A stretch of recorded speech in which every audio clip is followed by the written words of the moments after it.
Fueled by Temperance Spirits, Edmonton's leading non-alcoholic beverage provider. Order online for doorstep delivery. The NHL season's heating up, and there's never been a better time to get in on the action. Whether you're looking to hammer home and Leon Draisaitl anytime goal or ride the puck line with the Edmonton Oilers, our partners at Sign Up Expert want to make sure you're Oilers fans. This holiday season, there is a lot to celebrate. And Temperance Spirits has you covered, curating the best non-alcoholic beverages to keep the party going into the new year. As a small Edmonton-based business, Temperance is rooted in community and bringing people together. Available online, enjoy fast local delivery to your doorstep in the greater Edmonton area. Whether you're hosting this year's holiday party or looking for the perfect gift, Temperance Spirits is your go-to source for celebrating without the buzz. To make your holidays brighter, order your favorite non-alc drinks at www.temperance-spirits.com and score a festive 15% off with the discount code SDPN. This season, let the Temperance Spirits online store be your secret to scoring a merry and festive celebration. You can stay connected with them at Temperance Spirits on Instagram and Facebook. All right, welcome back to a special crossover edition of Game Over Edmonton. The Oilers win 3-1 over the Ottawa Senators to win their, I believe, 7th in a row, thanks to a hat trick from Zach Hyman. Maude, that was a pretty boring game for, about 55 minutes or so. I know it's super late for you. Let's just jump into it. What were your kind of overall thoughts on the game? Yeah, a boring game is right.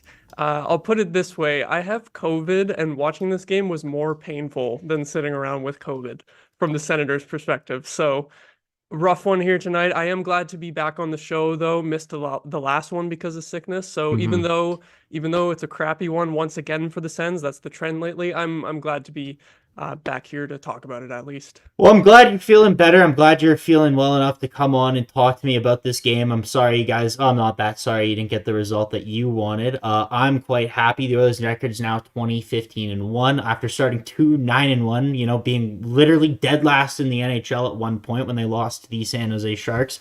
To come storming all the way back. Now they finally, after all this, after firing their coach when maybe honestly a little bit soon, a little bit before they should have. I'm sure you were kind of on the opposite end of that spectrum, and we can get into that. And I'm interested in a lot of Senator stuff because they're a team that, they do interest me. Like, I don't understand how they're bad. Like, I truly don't.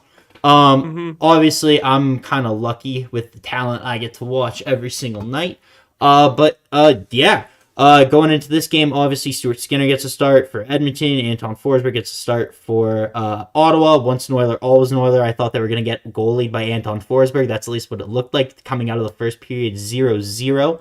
Evan Bouchard, it kind of started off like the Oilers had some pressure, and then Evan Bouchard, an early giveaway to Tim Stützle, comes in kind of at a bad angle, and that was the Sens' best chance of the first period. I can't even remember any good chances we had in the first period, which is rough because I felt like the first half of this game was better than the second half for the Sens, probably just because it was scoreless in the first half. But yeah, it's a struggle for me to even remember any scoring chances other than the goal. I feel like Parker Kelly, even before he scored, had our best chances tonight, even before the goal. And that's not a good thing when he's the guy who is the most noticeable on offense. So, you mentioned the goaltending battle with Skinner and Forsberg. I feel like a pretty easy night for Skinner overall. Yeah, totally. Stu is very solid tonight when he had me. It kind of sucks. Honestly, I was a little sad he didn't get the shutout. I've been really, really, really hard on Stuart Skinner this season. Obviously, the Oilers expected to be a championship-level team, and they were not getting championship-level goaltending. But I believe now this being his 15th start, or whether you want to look at his last 13 starts, he's above a 925 or something, and he's been playing really well. The Oilers had a 8-game win streak previously in the season, which Stuart Skinner was pretty average, actually. The Oilers were just playing really well defensively, and over that 8-game stretch, he only ended up finishing with +1 goal saved above expected. But during this stretch, he's been much better. He's stopping everything that he should be, and a little bit more. There was kind of a flurry in the second period where I felt like he made 3 kind of decent saves, but there were no at least it didn't feel like to me there were any grade A opportunities. I know I kind of texted this to you and I put this in the group chat, but like after the first period, the Senators were like according to Money Puck, were 0.38 expected goals generated to the Oilers, like 2.5 in that period, right? Like Forsberg was standing on his head. That was the only reason the Senators were in that game. Besides Parker Kelly and Forsberg, is there anyone else that stood out to you? Really, no. Like I feel like Giroux had a decent motor tonight, and he was trying to make things happen. But it's a struggle when your line mates aren't able to do that either. Like Brady Tkachuk had the decent setup on the goal, which I was surprised that was initially waved off. Yeah, that was really weird. So unfortunately Skinner not getting the shutout on that one. I'll be honest, like I have Skinner on one of my fantasy teams, and I was actually kind of mad that we scored on him, because at this point, with how bad the season is for the Sens, I was just hoping for the fantasy stats instead, just to get that shutout. So it's depressing. I feel like in terms of offense, this is my issue with this team, is that I feel like even if this team is going to be bad, they should at least be scoring a bunch of goals. Yeah. Should be a high-flying offensive team, but there was just absolutely none of that tonight.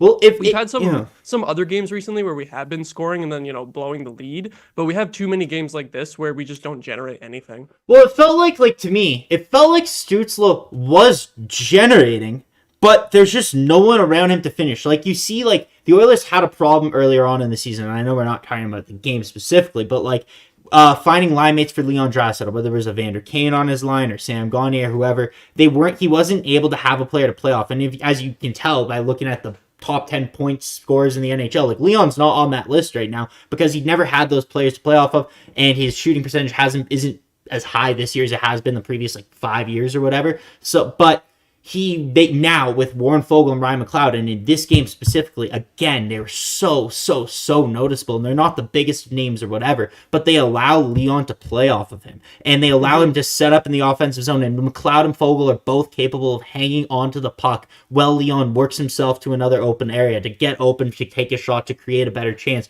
rather than all the offense being 100% reliant upon Leon Draisaitl specifically. And it kind of feels to me that the Sens don't have that with Tim Stützle, because he was creating. He got some shots. The Sens kind of missed the net in some key areas. They definitely could have created. There were a few posts. Chychrun hit a post earlier. McEwen hit a post kind of later on in the game.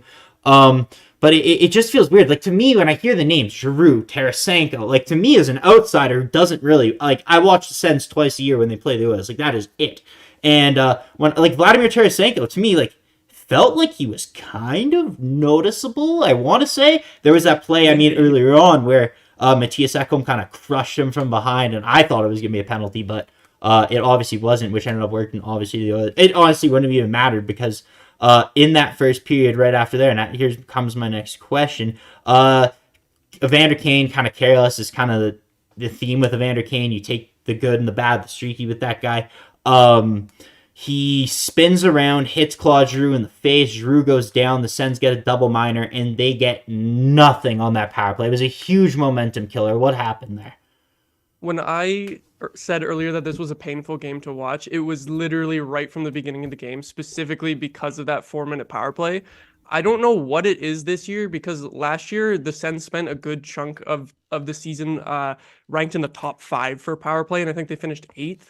And this season is just totally cratered. Like it is absolutely in the toilet, and especially the first power play unit just feels so stagnant, just kind of trying to do the same plays over and over again. If they don't set up Josh Norris for that perfect one-timer on the right wing, they basically have no other like plays at all. Like especially Tim Stützle this season, you're right that he was creating some stuff and he did have some shots today, but I feel like his shot is not threatening at all this season, and I've really been wondering if he's struggling with an injury like a wrist or arm or something like that, like shoulder maybe. It just feels like his shot doesn't feel threatening. It feels like he's passing off options to shoot too. So when you only have Norris as that shooting option on the power play, it's pretty rough. And there was a couple of opportunities on that 4-minute power play where they sent it to Norris and the pass was off, or he just kind of whiffed on it. Mm-hmm. So, and again, like it's frustrating too, because you also have Brady Tkachuk on that power play unit. You should be getting a lot of shots on net for him to get deflections or rebounds. And I kind of feel like maybe they should go for a little bit more of a volume approach and just try to utilize Kachuk. But it feels like a lot of the time we just don't even get the puck on net if it's not from the Norris one-timer. So then Kachuk is useless on the power play too at that point. It's really weird with the coaching change, and apparently Daniel Alfredson is the power play coach now, but I haven't really noticed much of a difference. I kind of feel like they're kind of trying to stick to similar strategies that they've been using so far, and I feel like they really need to change it up. Yeah, totally. It's funny just to contrast what you were saying there about how the Sens kind of were going for the same look over and over and over. And that's kind of, and obviously the Oilers have a deadly power play, but for a long stretch, and even the last 15 games, despite the winning, the power play really hasn't been there. It's been mostly 5-on-5 production. And it's funny because early on in the game, the Oilers power play got nothing. The Sens PK was set up really well. They established their box down low, and the Oilers could not get anything going because very similar to the Sens, you know exactly what they're trying to do. They're trying to get Connor to circle around, give it to Bouchard, maybe back to Nugent-Hopkins, back to Bouchard, gets it to Connor. Connor skates around, looking for Leon. He's waiting for the seam to open, and because the Sens were so well positioned and so they were just in the right spots with their sticks, they weren't able to get the pass every time they made the pass. It was broken up, sent back down the ice. They couldn't create anything. Later on, the shift comes when the Oilers finally score their 1-0 goal later on in the second period, right? Someone told them, just get a point shot, get a point shot. And Evan Bouchard is one of the best defensemen in the NHL, generating those chances, creating from the blue line. And what does he do? Gets it in, goes off Zach Hyman. I don't know. It was a very, very, very soft tip, but beats Anton Forsberg I didn't finally. see that tip in real time. I was surprised when they said it was changed. It's funny. On my notes, I wrote might have been tipped by Hyman, and then they kind of went with Bouchard. Usually you can hear the in-house announcer kind of change the goal, and I never heard that, but it wasn't a very obvious deflection. I'm honestly it was 50-50. If they left it as Bouchard, I'm sure nothing ever would have come from it, but they gave it to Hyman, and obviously Zach Hyman got his 23rd, 24th, and 25th goals of the year, so he's halfway to 50 now. $5.5 million. Some people said it was the worst free agent signing of all time. It's very funny to see. But yeah, no, the Oilers obviously this from my perspective, at least watching, I know you were complaining about how the Sens. What I sense you're getting at is sloppy, whatever, a bunch of different things. But that's kind of how I felt the Oilers played. This was not a good game from the Oilers by it many. It wasn't. No, you could tell when they have their legs, and the Oilers are a team that I don't know if that.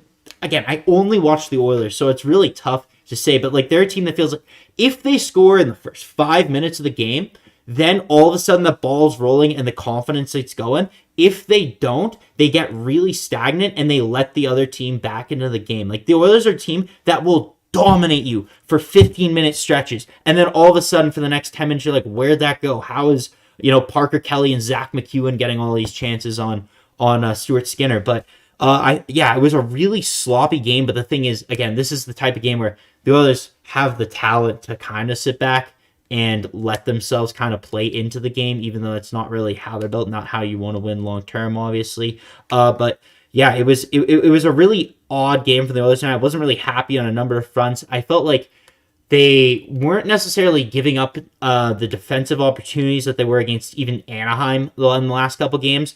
But I felt it felt odd. It almost felt like they would have let Ottawa into this game if Ottawa was willing to take it, but Ottawa wasn't. And guys that I hear of, when I watch highlights or whatever, you see goals from Drake Batherson, Brady Tkachuk, and you brought up Tkachuk earlier, and obviously Tkachuk created that goal late in the period that ended up counting when the Sens challenged it. It's just really odd to see because they're not noticeable like you would expect from an outsider perspective. Brady Tkachuk does not impact the game the way, and obviously I have a lot more experience watching Matthew Tkachuk, obviously. He doesn't impact the game in the way that I expected him to impact the game. What's up with it? Is he injured as well, or is this just Brady Tkachuk? It's possible that he could also be dealing with a lingering injury, but I feel like it's more of a mental thing for him this year. I think it was either after the last game or after the Vancouver game 2 games ago. He was quoted as saying like this is the worst he's ever felt in his life with how the team is doing. So I feel like he's getting in his own head about it even more with how the season is spiraling with just loss after loss. Because you compare him to his brother, like I think last year Brady did have that effect on games. He could totally like rally the troops and put up the shots, hits, and goals and even assists on the scoreboard. But this year he's outside of like a decent goal total. He's really not impacting the game as much. Like you said, you don't really notice him until he makes that one play where he drives the net. It's tough. I feel like the line combinations have been juggling a lot for the Sens, and they haven't been able to find one that works, which is really weird because last year they played Tkachuk, Stützle, Giroux for like the whole year as the first line, and they absolutely carried us. We were a complete one-line team, and now those guys are getting switched around a bunch, not really finding chemistry with the other players too, and it's just really weird. I feel like it's all mental with Brady, and it's tough to see from our captain too. You expect him to be the guy who can really lead, and it feels like he might need a little bit of help in terms of leading. Yeah, totally. And one of those guys that was playing almost more like Brady Tkachuk, and in my eyes, more noticeable than Brady Tkachuk tonight was like Ridley Gregg. Like you at least saw Ridley Gregg try to get in the face of some others. He hammered Derek Ryan in the second period, right? Like he got in there. I thought Evander Kane was going to go after him that shift because obviously Evander Kane is down on the other third line right now. But just like outside of Ridley Gregg, outside of Parker Kelly, outside of some of like the Sens like supporting cast, it didn't feel like it was there for them, and it didn't feel like they wanted it. They feel like checked out to me, if that makes sense. Like there's just no. Like, you're down 2-1. You just score a goal. What the hell is Artem Zub doing with that stupid penalty on Warren Foegele? Like, I just can't explain it. Like, maybe, okay, your first penalty wasn't, like, debatable, whatever. I can't even remember exactly what it... Oh, was it the holding on McDavid? Was that Zub? Yeah, I mean, honestly, it's Connor McDavid. He draws a million calls. He's going to draw a million calls. I would honestly prefer... Connor McDavid doesn't get the benefit of the doubt enough, so when that does happen, I'm a very happy camper. But yeah, like I'm kind of jumping all around. I'm not really going in chronological order, but I mean, this is such a boring game. Like we can talk about Nurse and Warren Foegele running into each other in the neutral zone, giving, I think it was Parker Kelly a partial breakaway, and I think he missed the net or whatever. But like outside of that, it was a pretty laid back, lackadaisical game. Like, I mean, if you even look at the shots, like the first period, they were 15-9 for Edmonton. Did not feel like it felt like it were 15-2. Like, you know what I mean? Like, it did not feel... Yeah. And then I think 33-19 after the third, and then the Sens kind of got a few more shots in the third, but they were kind of a lot from the outside. They were trying to create a little bit, but once Zub took that penalty, that's kind of what I wanted to ask you about that. What are our thoughts on Artem Zub? What's our thoughts on that whole situation there with Warren Foegele? How frustrating was that for you to watch? It's a tough one because it's definitely a penalty, but I feel like it's the type of thing that gets let go by the refs a lot. So I feel like it was just kind of unlucky that they actually decided to call it on Zub. I can't really get too mad at him for it, especially because a lot of the time on dump-in plays, you're able to just completely rub the guy off against the boards. And I guess this was more towards the middle of the ice, which is why they called it. And I don't remember. Did the Oilers player, did Foegele, did he have the puck and then chip it in, or was he chasing it? I want to say he had possession, he chipped it in, and then he was trying to get around Zub, and Zub kind of interfered with him. You did see, though, earlier in the game, like Evan Bouchard kind of get in the way of, I can't remember who on the Sens, kind of go for the dump in, and Bouchard kind of goes for the late pick interference play, which is, again, a borderline play. With a player like Connor McDavid, it's like it happens 12 times a game. People interfere with him all the time to get away with it. So when I saw Bouchard get called for that, I was pretty frustrated. I can't lie, even though it by the book, it is a penalty. So that's kind of where I thought they were going with that Foegele one. Another thing that did happen, though, that this makes me think of is if you think kind of a little bit before this, in the third period, Claude Giroux was going into the Oilers zone. He was creating, and the Oilers' third pair was on the ice. It was Desharnais and Kulak. And Giroux tries to make a move around Kulak, and it looks like he has Kulak beat. And Kulak, on the broadcast, they kind of said, oh, wow, what a amazing defensive play by Brett Kulak. But I feel like if Claude Giroux were to have fallen, because it looked like he did lose his balance, but he regained it and he fought hard, he would have drawn a penalty there. But he didn't fall. So, I don't know. It was really weird. A really officiated game. I thought. I mean, there wasn't anything egregious. Obviously, it was pretty lackadaisical effort from all parties involved. From an outsider perspective, one thing I kind of want to ask, just because I like to get people's thoughts on it who don't usually watch the Oilers. Obviously, McDavid, Dressel, and John Hyman, whatever. Evan Bouchard, is he better than you thought? Is he exactly what you thought? What are your thoughts on Evan Bouchard? Did he stand out to you tonight? 3 assists? Yeah, the 3 assists. It's like, especially the shooting threat on the power play, I think is what I love to see, because as I was saying with the Sens power play earlier, you just have that play to Norris and then they don't do anything else. Like Chabot isn't much of a shooting threat. Neither is Sanderson or Chikrin at the point. So having the defenseman who can fire the puck like that is awesome. Obviously, it didn't end up being his goal. Hyman kind of stole it, but I love that element of his game, just to have that absolute bomb of a shot. And yeah, like, I feel like he is one of the better offensive defensemen in the NHL. I don't think I watched the Oilers closely enough to know like if his defensive game really holds up, because that's the question with him, right? But whenever I see him in highlights and stuff, I'm just constantly impressed. Oh, it's funny because like early on in the game, right? That first play where Stützle he tries to make a move in the neutral zone on Stützle. Stützle poke checks it and creates a pretty decent opportunity, even though he wasn't really able to create much from it. That's like Evan Bouchard's game in a nutshell. For a long period of time, he just wasn't getting the saves. Like one of the worst on-ice save percentages in the NHL relative to like everyone else. But then when he started getting the saves, all of a sudden, like to me, he is the Oilers' best defenseman. Not even close. Like I give him, I honest to God believe he deserves Norris votes this year. He's excellent on both ends of the ice. Him and Matthias Ekholm are the best pair in the NHL. When those two are on the ice, it is always in the offensive zone. It doesn't matter if they're playing the Sens, the Blue Jackets, or the team that has the second best expected goals for in the LA Kings. Like they always have the puck in the offensive zone. And you combine that with the Oilers' first line of Hyman, McDavid, and Nugent Hopkins, who's in terms of like expected goals, I think they're still, according to Money Puck Riding, like control like 75% of the expected goals, and that line is on the ice after like now playing together for like 200 minutes, something like that. Like that is just such a dominant combination of five.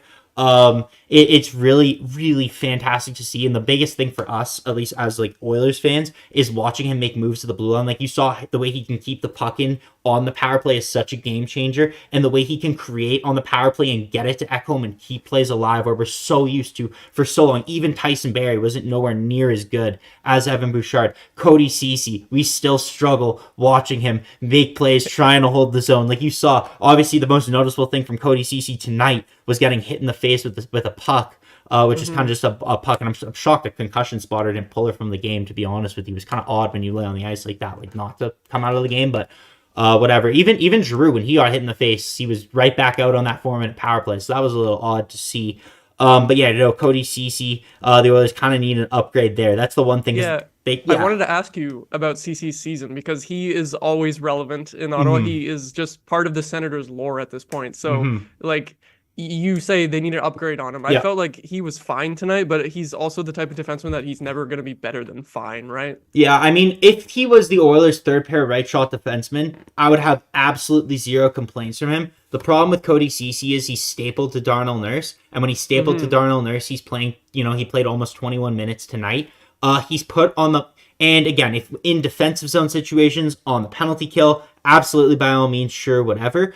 But the problem is when you're on the ice with Draisaitl and McDavid specifically, if you cannot break out the puck, if you cannot keep the play alive in the offensive zone, you absolutely kill this team. And Darnell Nurse needs a partner that is built for him. You need someone who's really good at puck retrievals. You need someone who can make a breakout pass, and you need someone who is probably a little bit better offensively than Ceci, because the amount of opportunities, even over the last 10 games, that Cody Ceci has had in the slot alone. Like I can't remember what game it was, but Cody Ceci had a breakaway not too long ago.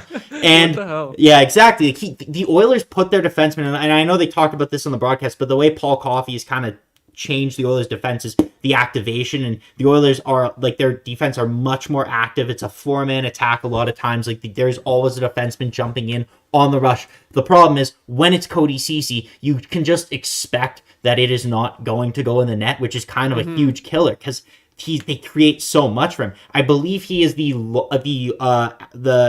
current skater who with the active longest goal drought in the NHL, I want to say it's like 130 something games. He hasn't scored since game 1 of last season. What? Yeah, last year. Probably. Yeah, exactly. I saw another podcast. They did the math. Essentially, with the amount Cody Ceci has skated, thanks to NHL Edge, he could have skated all the way to Winnipeg and back to Edmonton in the time that he's hasn't scored a goal. Oh my god. Yeah. So yeah. It doesn't surprise me too much because one of the moments that just sticks out in my brain with Cody Ceci is actually when he was on the Leafs in the bubble, and they had like it was against the Blue Jackets in the play-in series. They had like a awesome shift in the offensive zone, and they unfortunately send it to Cody Ceci for a shot, and it goes like 6 feet wide of the entire net. So I'm not surprised at all by that. And the other Cody Ceci moment that I have to bring up too, that's burned into my memory from his time in Ottawa, was there was once, and someone posted the gif of this the other day, so I'm not making this up. There was once a time where he lost the puck. He turned over the puck to a player without a stick in the neutral zone, and that is just like Cody Ceci personified in my mind. Does he still have moments like that? Oh, all the time. There's always moments. I mean, the thing is, Darnell Nurse gets a lot of flack, but he is stapled to a guy where Darnell needs to be the number one.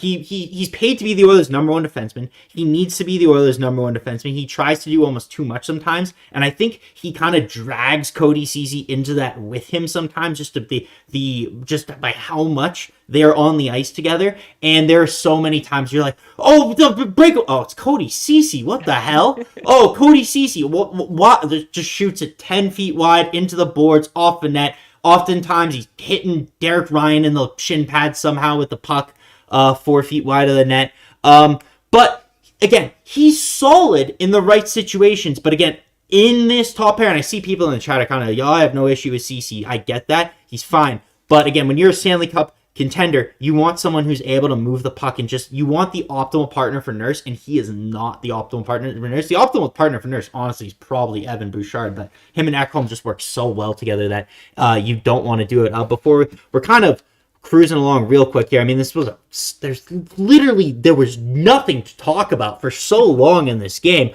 Yeah. I just want to say what's up to everyone in the chat. It's super late, so thank you for sticking around and joining us late at night here. MGD, McNader, Travis, all the regulars, Drew. I'm not sure if he's a Game Over Ottawa regular or not. I don't. Luke, everyone joining us, Minister. There's 35 people watching right now, so if you want to go ahead, hit like, we really appreciate it. It helps us out a lot. Hit subscribe. We're closing in on 100,000 subscribers, so it really would help us a lot. Other than that, if anyone's got any press conference questions, I don't know if you do, but the Oilers, the Senators, anything kind of going on this season with either team, throw them in the chat. We'll try and get to them pretty quick here. And yeah. Just other than that, Maude, is there anything else tonight? Or here, you know what I actually want to ask you about? Here's the last thing while we wait for press conference questions. Last year, I wanted Jacob Chychrun so bad. The Oilers ended up getting Mattias Ekholm, right? How has Jacob Chychrun's fit been in Ottawa? Because Ekholm has been fantastic. And yeah, so this is a funny question, specifically because of the Oilers being roped into it, is because I really like Jacob Chychrun, and I'm probably one of the most happy with him in the Sens fan base from what I've seen on Twitter. But you should be glad that you got Mattias Ekholm instead, because in terms of his defensive play, it would not be what the Oilers needed. Like, the physicality and the defensive acumen that Ekholm has is exactly what the Oilers needed. And really, it's what the Sens need too. Yeah. Even though Chychrun is an awesome offensive D, it's like, that's purely what he is at this point. He has a lot of moments defensively, just lapses in judgment and stuff like that, and some turnovers. He's kind of the play style where he's going to turn the puck over a lot because he always has the puck on his stick. So sometimes you can give him a little bit of the benefit of the doubt for that. Personally, I'm really impressed with his offensive game, and I feel like his defensive deficiencies, like, we can get away with them. It's just like the rest of the D-core that's really doesn't pick up the slack is the problem. So if we had some better defensive D, it wouldn't be as much of an issue. Personally, I would have liked to see him as the Sens all-star choice instead of Brady Tkachuk, just because of how this season has gone. But that might be a little bit of a hot take among the Sens fan base. So, like, for what our team is, I feel like he brings very good elements. A couple of weeks ago, I did I went through all the money puck stats of the Sens defense, and Chychrun was pretty much ranked first on the Sens in like all the important metrics, like all the expected metrics and the real metrics as well for the actual results on the ice. So even though he does have his issues, he has been the Sens' best D, in my opinion, and I'm glad that we got him. But in terms of the Oilers, I don't think he would have been the guy. It's probably good that you got Ekholm instead. I remember hearing last year, or just kind of on Twitter and everywhere else, that the Oilers had like they were going to trade for Jacob Chychrun, and I don't know if what happened exactly with Dorion, but Ekholm fell in their lap, and they obviously Holland, leans to the veteran, and there were questions about Chychrun's defensive game. I had it convinced in my head that it was Arizona, and he was being dragged down by that team, but relative to everyone else, he was going to come in here, pair with Evan Bouchard, and be an all-star defenseman. So it's really funny to see, because Ekholm had me worried. Like, Ekholm's 33, he makes over $6 million, like more, considerably more than Jacob Chychrun, but he has been just so good. Outside of a 7-game stretch at the beginning of this season where he had a hip injury, he was clearly injured. Just absolutely excellent. He looks like the Matthias Ekholm that went to the Stanley Cup Finals with the Nashville Predators. So it's really funny to hear. I didn't expect you to say that he would be your all-star choice. That's really unexpected. I guess, or do you just have you're not happy with Brady Tkachuk right now, as I take it? I think mostly just because our forwards have been underwhelming overall. Like, Drake Batherson had a hot streak over the last couple of weeks, but he had a rough start to the year. Stützle has a lot of assists, but he just decided to stop scoring goals this season, hopefully because of like an injury or something. Don't know. Otherwise, if he doesn't have an injury, that's really worrying. Tkachuk has the goal total to be worthy of an all-star selection, but like he's always our all-star selection for the last like 4 years now. He's just like the obvious choice. So I would have liked to see someone different get it. Yeah, I agree. I mean, honestly, if the Oilers all-star selection was Zach Hyman, I think every Oilers fan would be happy. This might be a hot take, and there's like one question kind of we can get into after this, but I'm of the mind where like the Oilers right now only have Connor McDavid going to the All-Star game. I'd be happy if no other Oiler went to the All-Star. I'd much rather them have the rest at this point. I do not care if Leon Draisaitl goes to the All-Star game. I'd be happy if Connor McDavid, honestly, let him miss a game before the All-Star break. Say you're injured, miss the All-Star break, go rest, go relax. Like, Connor McDavid's been to more All-Star games than Sidney Crosby has at this point already, right? So that's crazy. Oh my god. Yeah, I think this is Crosby's 6th and McDavid's 7th. So everyone vote McDavid, vote Hyman, vote Draisaitl, vote Hopkins, vote Bouchard. No. Let them get the rest. Let them go to Cabo for 4 days. The Oilers need it. They've been playing insane. I believe they have the best record in the NHL since, I want to say, the beginning of November. They're cruising at like an .850 point percentage right now. And again, 2-9-1. I thought the McDavid era was over. Our Sharks broadcast went crazy. And all of a sudden, they're the best team in the NHL, and they are exactly what they thought they were. Mickey Nader in the chat says, are the Oilers fooling themselves into being a cup contender? Are we going to be buyers or sellers at the deadline? Not fooling yourselves at all. I think, obviously, I still would like a goalie. I don't care how well Stuart Skinner plays. I want someone I trust a bit more. I know it's tough to do. There's not many goalies out there. Nashville said, no, I'm not trading Ekholm. I just signed Ekholm to an extension in the summer. We're not trading him. All of a sudden they traded him. And obviously that was David Poile, not Barry Trotz. But you know what? That's the one guy I'll hold out hope for is UC Saros. I'd trade 10 first-round picks for him. If he was on the Edmonton Oilers, they probably have a 27% chance of winning the Stanley Cup, according to everyone's models out there. But other than that, there's not too much going on. Is there any final thoughts? This was a super fun show, super quick, super late. But any final thoughts to you going into about the game? About the Sens? I have a little bit of a hot take that I've been thinking about. Is that maybe this is going to be too harsh of a comparison, but I feel like the Sens rebuild up to this point, we're getting a little farther away from it now, but I feel like the Sens rebuild is too close to the Taylor Hall era Edmonton Oilers in terms of, but except without the first overall picks, which is the key point, is that we don't have a McDavid coming to save us, is that you had these young forwards that you just played on the first line immediately in their rookie seasons and having absolutely no veteran support or anything, and they were able to develop into pretty good point producers, but the all-around game is not there. And just the complete lack of actual veteran support for them throughout the rebuild. Here's the thing that I was thinking about is I think the best veteran player that this core was surrounded with during this rebuild was Connor Brown. Oof. And then you have Connor Brown with the Oilers now. No, So, I'll take him back. Yeah, exactly. And obviously he was much better in Ottawa than he has been for Edmonton. But it's like we're at this point where sure we're bringing in some more veterans now like Giroux, Tarasenko, Chychrun, all good additions, but it feels like the team was just a bunch of young guys running around with no consequences for so long, and it really is giving me flashbacks. Oh yeah, of the Hall era Edmonton Oilers. Does that feel too harsh to you? Like, was it much worse, or do you think it makes sense? Because I remember every year in the offseason, this is the year we're taking a step. Hall, Everly, Yakupov, Nugent Hopkins, go up and down the list, and the guys that they would sign wouldn't make trades. It feels like the Sens made trades and brought people in when it was too late, when the thing was too far gone. Like whether it's the Brinkat, and that obviously didn't work out, and then you have Giroux that you brought in to try and do it, but I don't really know. Like obviously he's fit well, but I remember last season he seemed a lot better obviously than he has been this year. Tarasenko kind of at this point in his career is kind of just a plug and play guy, and it reminds me they always brought in Benoit Pouliot, insert veteran here a little bit after, kind of overpaid to bring in the guy.